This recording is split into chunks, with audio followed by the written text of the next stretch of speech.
Hello, this is Dean Phoenix with the last episode of my capturing guide for Final Fantasy X, following on from the overpowered walkthrough as part of the endgame guide. Now basically I would recommend that you do all of the capturing before you start stat maxing, because you need to have done the captures to get all of the rewards from the monster arena for doing each area and each species, and also it unlocks the monsters that you need to get these spheres from to amend the sphere grid and boost your stats to maximum. So, following on from the Inside Sin episode, I would do the Omega Ruins last out of everything else because they have the most powerful fiends, and the stronger you are, the easier it'll be. Now, at the end of the Inside Sin capturing episode, you may have seen that I had stored up a load of S levels from having such a strong party. Whilst doing the capturing, I was able to overkill almost all of the monsters inside Sin, and so I got a load of sphere levels with my main party of Tidus, Riku and Wakka. And we're going to use all of those, and you can see the boost to the stats before we go in here. So 129 strength and 91 agility for Tidus, 126 and 60 agility for Wakka, and then Riku is very slightly less strength at 119, but she has the highest agility at 95. So if you prioritise Tidus, Riku's, Auron's and Wakka's grids as you're going through, then you get a good mix of strength and agility from those grids, which are the most important things for being able to quickly damage monsters and get more turns in. So my party is extremely powerful. Now, one of the things that you have to remember at all times in the Omega Ruins is that you must always start each weapon with a first attack in your weapon. So you see here I've switched to Colored Bulk because I've already powered up the celestial weapons.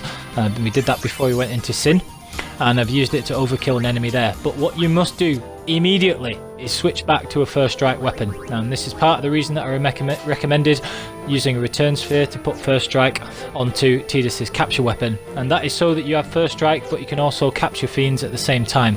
And the reason that you need first strike is that Greater Malbora, whilst it is an inside Sin monster, can appear in the Omega Dungeon, and if you actually do get the Greater Malbora to appear as an encounter, which will happen quite often, it will always start off with an ambush, always. And the problem with that is it will ambush and it will use Bad Breath immediately.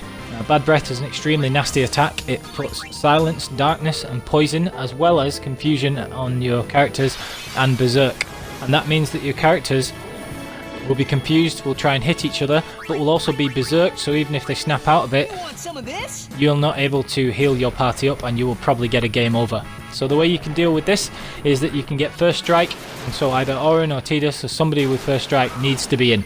That person has to use Provoke, as you just saw there, and it will stop Bad Breath and it will make the Malbora use its magic damage all party attack, which is very easy to deal with.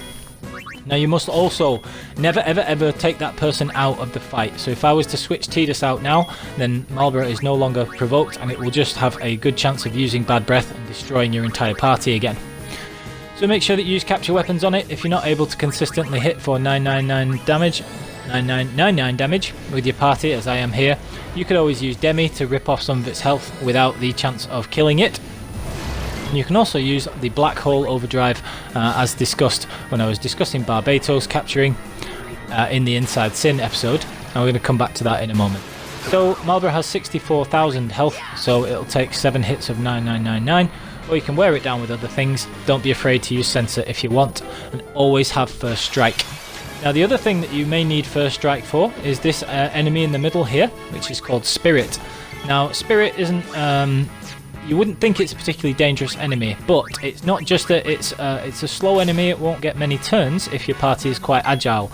But the problem is that it can use an attack called Poison Mist, and it can use it as a counter attack, as you see here. And this is a lethal all party attack, and it only does poison and confusion, but that is a horrendous combination. So again, if you don't have confuse proof, which you can craft using Musk, and then you are at severe risk with this. Now you can see that Wakka has confuse proof, so he was able to survive it, but you need to do the same thing against Spirit. You need to have first strike and then provoke it, and then the only thing it can do is use White Wind, which will actually heal your party. So make sure you provoke Spirit as well. Those are the two most important things. Always have first strike, always provoke Spirit and the Greater Malbora, and keep that person, in this case Tidus, in the party for the rest of that battle. So you can also, as a backup, you can have Wakka or Riku or somebody, even Tidus, have a confuse proof and Berserk Ward armor, which will be enough to protect you from Confuse Proof and Berserk. Now there are these chests that appear alongside the Zorus lizard enemy, and they will turn into mimics. And mimics are extremely good. There are 4 types. There are the mech type, which looks like a mech enemy in the top left, and that has balanced defenses, so you can take that out with Celestials. There is the Basilisk type, which you can also take out as well. And the thing about these mimics is they give 50,000 gil. So you want to make sure that you have Riku with her celestial weapon, and that she is in the front line when you kill these mimics. And then the Gillionaire ability will mean that you are able to get double that money, so you get 100,000 per fight. So always steal from the chest as the first move, and the mimics have different qualities, and I will put a link in the description that describes those. So always kill mimics if you can, until you have tons of money, and then it's no longer relevant. So you might want to kill most of those. Now, the Monoliths are another Inside Sin enemy, and you want to make sure that when you're fighting these, you are very, very careful. And the reason for that is the same as discussed in the Inside Sin capturing, is they have a really nasty counterattack. Now, as I discussed in the last episode as well, if you have a Darktouch, Silencetouch, Darkstrike, Silencestrike weapon, which Kimahri and Riku both do here, you can silence them and stop them from being able to do their counter. You also need to make sure that somebody has a stone-proof armor. In this case, I put that on Wakkas as well, because they have an attack called Breath, which they can use even when silenced. If you don't want to craft the Silence Strike weapon, then you can always just use the use command and throw a silence grenade, which is particularly useful because it will hit both of them. So that is an option. You don't have to craft a weapon to do this. Just remember, you want them silenced on the first turn of the battle so they can't abuse the Pharaoh's Curse counter. Although if you do put Dark on them, they'll miss their counter attack like that, their attack, sorry, that they can use instead of Breath sometimes. So just remember, silence these things to stop the Pharaoh's Curse counter, and always have somebody with Stoneproof. If you haven't finished your Inside Sin capturing, you can always finish it off here as well. Master Tomberries are a fairly rare enemy, and you will encounter them a little bit in the first area, the first floor, but you will encounter them more on the second floor, which I'll cover later. So you want to use Sleep Buster straight away, and then if you've got high magic with either Lulu or Yuna's using double cast Flare here, they have 48,000 HP, so you can use spells and then finish them off after that. Now there is an even better way of consistently doing it, and that is to have Riku with God Hand and the Victor Overdrive mode, and it's to use a certain mix. So here you see here I switch to God Hand, and then I just haste Riku if she doesn't have auto haste already on her armor, and then you can use mix, and what you'll be mixing is a Shadow Gem and Gambler's Spirit, and this makes Black Hole. So you can either put it to sleep with Sleep Buster first and then use Black Hole, because that will never kill the Tonberry, or you can just use Black Hole straight off and then either leave Riku dead or revive her afterwards. I have Auto Phoenix on Tidus here. It's better to revive her, so that she still gets the overdrive from the Victor Overdrive mode, and then you can just finish off the Tonberry. So Black Hole and one attack will kill Tonberry, no problem. This enemy is called Varuna, and it's extremely rare. It's probably the rarest enemy in the Omega Ruins, along with Master Tonberry, and again it's much more common on the second level. But if you see one ever, do not flee. Be very careful if you have your cursor set to flee and you're fleeing attacks. Don't flee by accident. It casts haste, which you can dispel or use a purifying salt to get rid of, but just be very, very careful. Always check that you've got capture weapons, not God Hand equipped if you're going to attack with Riku. They only have about 50k HP, so 5 attacks or so. But just never hit them with anything other than a capture weapon. You don't want to run the risk of missing them. So I just kill them, capture weapons, never risk anything else on them. They're too rare to be worth it, and you need 10 of them, just like every other enemy. Now another type of encounter you can reach, there are quite a few enemies in, so I would just keep track of which ones you've got 10 of using an app, as I recommended in the earlier capture videos. But these floating deaths look exactly like the Arimans, which is a similar eyeball enemy from Mount Gagazet and Inside Sin, but they are actually a new enemy, so you see there, floating death. And you can also mug the musk items from those if you want to get a confuse proof on your armor to help with the Malbras if you mess up the provoke. So make sure that you don't just ignore those. They are not Arimans, they are floating death, and they are the last thing you need to unlock the one-eye monster, which is crucial to the endgame processes. When you're exploring the ruins, you will also find this central area, and make sure you grab the last Elbed Primer. And if you have all 26 of those, you can get 99 underdog secrets from Rin on the airship, so definitely worth grabbing. Now, after you reach the little platform here and get to the second level of the Omega Ruins, you'll have to beat Ultima Weapon first, but he's an absolute pushover. And this second area has a different encounter list than the first area. So there are fixed encounters as you go down each platform. There will be a fixed encounter, and if you were to go back to the lift or elevator and come back to the first area and then return to the second area, these encounters will all reset.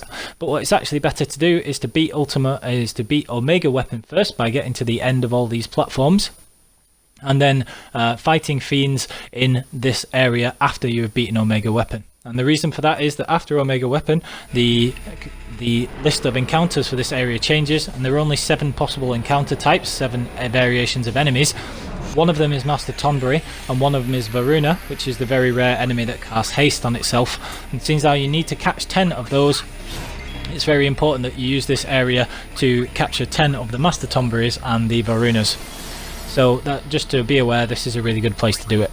Now you can see there that Tidus and this is fighting Omega Weapon, and you want to lance it from him first of all, so that Kimahri can learn his last overdrive. Now that's not missable because you can later get it from Nemesis, but you want to be sure that you get it as soon as possible, so you might as well get it from Omega. And you can see here that we're doing little bits of damage. He actually has a ton of health. He has, in this version, the non-US version of it, the international or whatever, he actually has 999,000 HP, 999, so he has pretty much a million HP. So he does take a bit of a beat down, but as you can see, Tidus was able to do about 70,000, so was Riku. If you've used some of the S levels that you get in the Omega Ruins, continue raising your strength for them. He's pretty easy to beat. So he does have some pretty nasty attacks, but you could always save beforehand. It's always a good idea to have a no encounters armor whilst in the Omega Ruins, because there's only one save point right at the very start. And if you want to go back and save after you've got a lot of rare captures or anything, then you want to put on no encounters and leg it back to that save sphere. So after you beat him, use that area that he was in with the platforms to do your capturing, and then you will have 5 or 10 hopefully of everything. Now when you've got 5 of everything, if you return to the arena guy, he will give you 99 dark matters, and that is absolutely fantastic because you can use those 99 dark matters to customize a ribbon armor. I would recommend that you do it for Riku. So you want a 4-slot empty armor with auto haste, and then customize ribbon on that as well, and auto phoenix if you are not using the break HP limit. After you've caught the 5 of everything and unlocked Ultima Buster, you will also be able to buy clear spheres if you want to clear spheres off the grid permanently.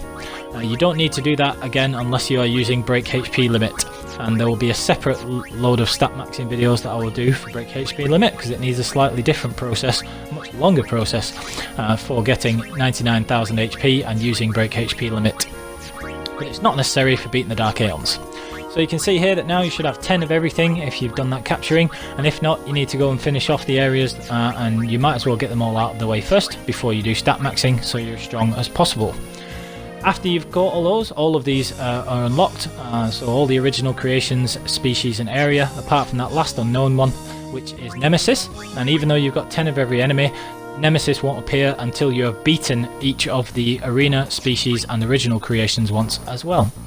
But the next thing that's going to be up is we are going to be crafting our final armors and everything else, and then we are going to be doing the stat maxing process starting with One Eye. Now I absolutely love maxing the stats on this, and I think I have some really good tips for it, so please make sure you like and subscribe for the stat maxing series that I'll be doing to finish off this Final Fantasy X walkthrough, and then I'll be doing a stat maxing guide for break HP limit as well, with the differences in that process. So you can see here that this is a rough approximation of what I have, and I have very strong characters because I've been doing the powered playthrough and overkilling pretty much every single enemy since the Thunder Plains. So these are my favourite grids to work through first. So Tidus' grid on the left, Auron's at the top, and then Wakka's on sort of the upper right area. And then Riku's moving into Yuna's, which is the Riku's is the bottom center of the sphere grid on the standard, which is what we're using here. And then you can move through the rest of her grid and to Yuna's in the bottom left, which has a lot of agility. So agility and strength are the main focus. Is you want to be able to take out One Eye easily, get triple AP weapons, and start the stat maxing process. So thank you very much for watching. I will leave some comments and useful websites that I've used for the capturing process, and also a description as always. So please like and subscribe if you enjoyed the video, and comment if you have any queries, and then we'll be carrying on with the stat maxing process. So thank you very much. Bye bye.